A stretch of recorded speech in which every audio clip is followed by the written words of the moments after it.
Active day here at the Scouting Combine in Indianapolis, and we heard from head coach Jim Harbaugh of the Chargers earlier. Now, Joe Hortiz, second year as general manager. How fast has that first year flown by, Joe? It's been quick. I mean, someone asked me the question at the podium, like, what's the difference the year and, this year versus last? And it's just like, man, last year was just, you didn't think you were drinking through a fire hose. You didn't think you wanted, you didn't want to say you were.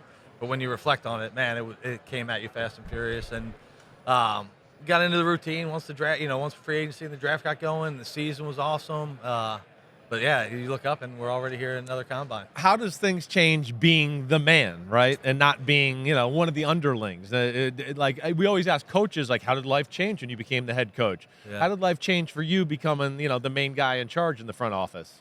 I'd like to think it hasn't really. Okay.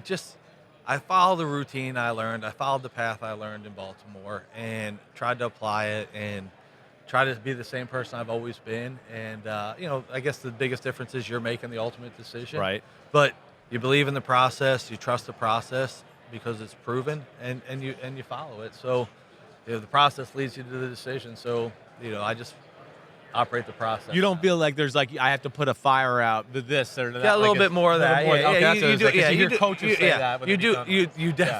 You definitely have to deal with a lot more little things. Right. Than as a director of player personnel or a director of college scouting. Yeah, certainly. Joe, what's one thing you've learned in the last year that you wish you'd known a year ago? One thing I've learned in the last year that I wish I knew a year ago. Probably hey, be prepared for all these little things. Like, your time is going to be taken up more than you realize, because you're not going to sit down and watch film for 3 hours straight. You're going to get interrupted. You're going to have to get out of your chair and go do something. And so, to prepare for that, now having done it for a year, okay, you got to budget your time as effectively as you can.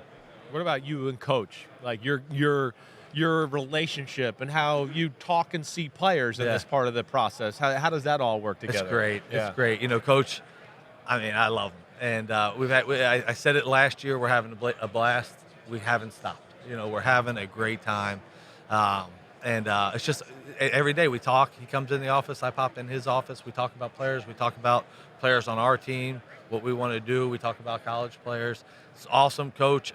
I told him last couple weeks ago we had draft meetings, and he sat through every single draft meeting and just listened.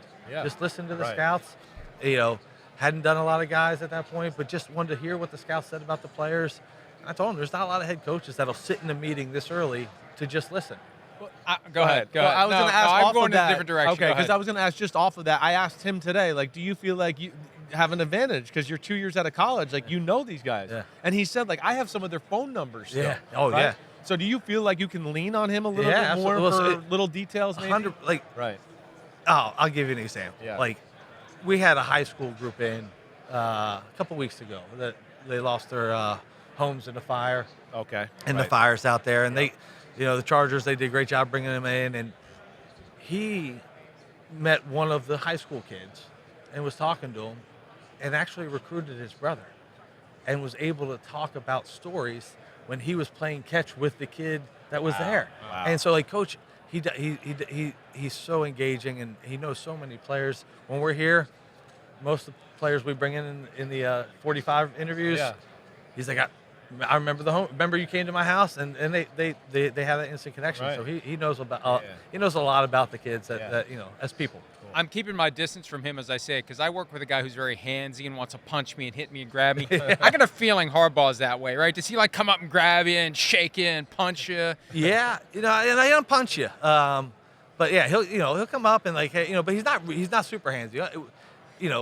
We may tangle up a little bit every once in a while. Right. We may have wrestled once, or started wrestling a little bit, but that's awesome. He's gonna be harder to get away from. Combo, I think he's gonna be harder to get away from now that he's got a good hip. I know. Back then I had an advantage. He's walking around on that bum hip. Now he's feeling strong. He looks so much better. I mean, golly. He got that thing done. He was walking straight again, and the pain's gone. So I'm happy for him. Year one success. I don't care. I know you guys wanted to win the Super Bowl. It was successful to all us people out here for sure.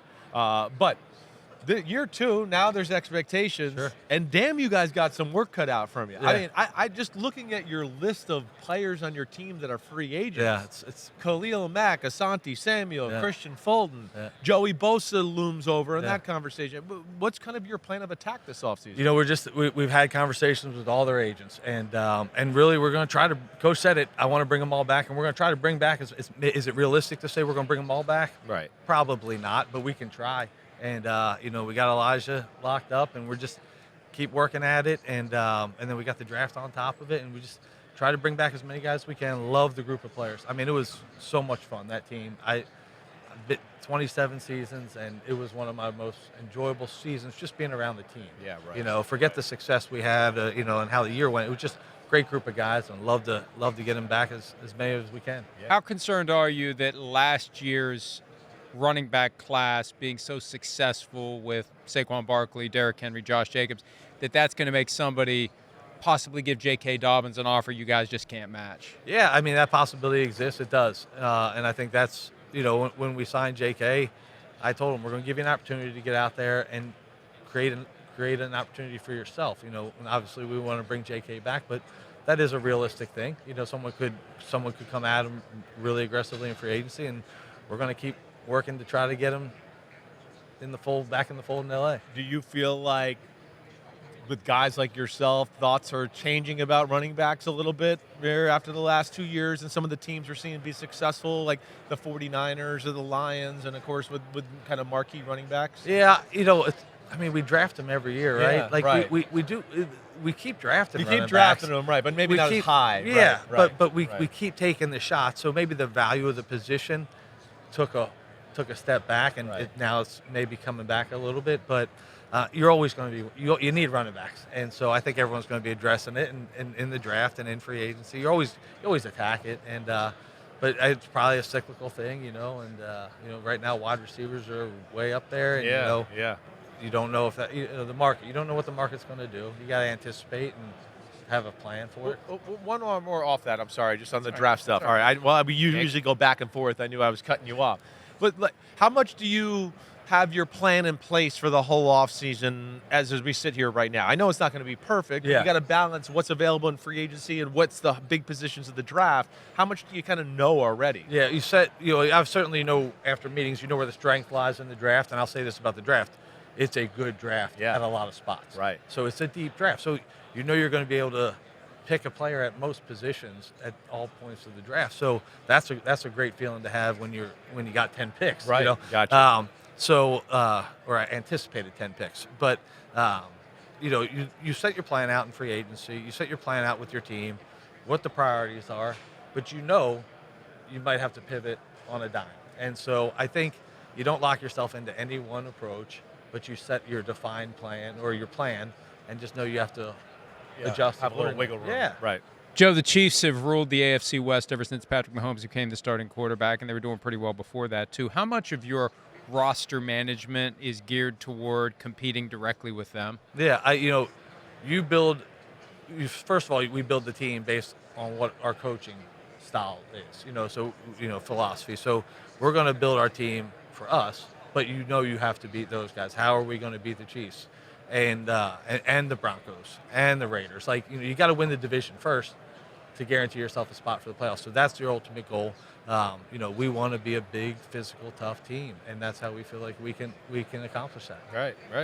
You're the Harbaugh team. You're from the Ravens. Right. Of course you want big and tough and physical. Shocker there. Yeah. All right, here's a fun one for you. Mm-hmm. No chickening out here, okay? All right, no chickening out because it's not that hard. Okay. All right, but what's the position that's hardest to evaluate when you're here? What has like the most variables, right? I think the fans, they always ask me, who's better to ask than you, that you just go, man, this was never an easy one, right? They're all hard, but here at the combine? Yes, just or in general. All right, so just in general. One position that's hard as an evaluator, right? And it's not hard; it's just you have to watch a lot of film. The two, corner and safety. Yeah, right. You've got to watch a lot of film on DBs because you could be looking at a corner and he's not getting targeted. Right. You know, and so, you know, same thing with safeties.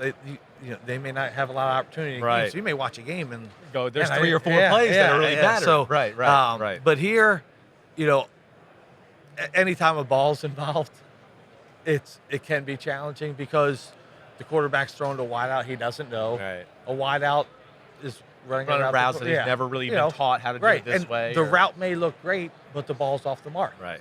I mean, the guy may run a great route. Wow, look at that. But the ball, so you can't see him catch it. So, but that's football, right? So, right. but that was a good answer. I like that. But it's great to see because right. you go see a quarterback go out there and compete and do it, and man, he looked really good. Then you get excited about him. Same thing with the wideout. Yeah, exactly. So, right. When you saw the range for the salary cap, 277.5 to 281.5, I believe, is the tentative range. Did that mesh with your expectations or surprise you? It meshed with it. We were maybe forecast a little lower, but we tend to forecast conservatively. I think most teams probably do, but it was in the range. Last one. Go ahead. They're going to tinker with the kickoff more, apparently. What are your thoughts, big picture, on the change of the kickoff formation and the apparent reality that it's here to stay? Yeah, I'm fine with it. I think the league as a whole did a good job with it, embracing it, and it created more kickoff returns, and I think it created some fun for the special teams coaches too. I'll be honest. When it first came, I was like, just move the ball back, but I enjoyed it. It looks different, right? You're not used to it. And what's funny is you watch that, and then you go and watch a college tape. You're like, oh, that's right. They kick off the old way.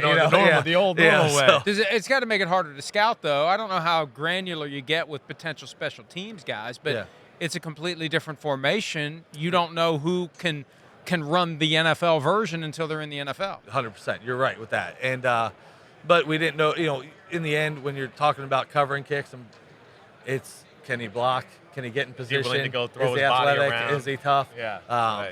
So it's similar. It really is like a kind of like a extended run play. Who's going to get in position? Who's going to have the body control? So you're just looking for the athlete and the competitiveness. One, I know you're gone, and this is the last one for me. I'd always like to ask about like the Super Bowl champions, right? The Eagles. What just jumps out about them as a team and how they're built to you, the GM of the Chargers? Yeah, how strong they were throughout. Right. And you look at their offensive and defensive lines, really just deep, talented, lines. Gigantic, huge. Right. Control the line of scrimmage, you can control the game. So that stands out to me. Yeah. Joe Hortiz entering year 2 as the general manager of the Los Angeles Chargers. Joe, thanks for some of your time. Before you know it, we'll be back here for next year. No doubt. All right, we'll be back with more from Indy. Appreciate it, guys. Hi, it's Mike Florio. Thanks for watching PFT on YouTube. Hit subscribe for the latest news and analysis from Pro Football Talk.